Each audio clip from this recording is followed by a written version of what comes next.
Present indefinite tense খুব সহজে বোঝার জন্য আমরা শর্টকাট কিছু টেকনিক ইউজ করতে পারি। যেমন বাংলা বাক্যে ক্রিয়ার শেষে স্বরেয়, রস্যই, অন্তস্থ, ই ইত্যাদি থাকবে।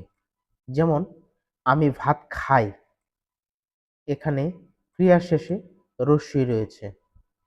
সে স্কুলে যায়, শেষে অন্তস্থ আছে ক্রিয়ার শেষে। এবং আরও কিছু সহজে বোঝার জন্য যেমন অভ্যাসগত কাজ, চিরন্তন সত্য, ঐতিহাসিক ঘটনা, এগুলোও সাধারণত প্রেজেন্ট ইনডেফিনিট টেন্সে হয়। যেমন আমি পুকুরে সাঁতার কাটি, I use to swim in the pond. আগে আমি সাঁতার কাটতাম, এখন আমি এটা সাঁতার কাটি না।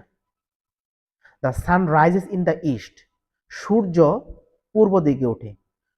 সবসময় সূর্য পূর্ব দিকে উঠে থাকে, এটা একটা চিরন্তন সত্য।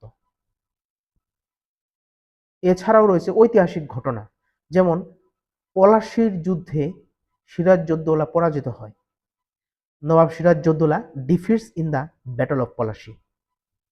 তো আমরা প্রেজেন্ট ইনডেফিনিট টেন্স তখনই বুঝতে পারবো যখন এই শর্টকাটগুলা থাকবে।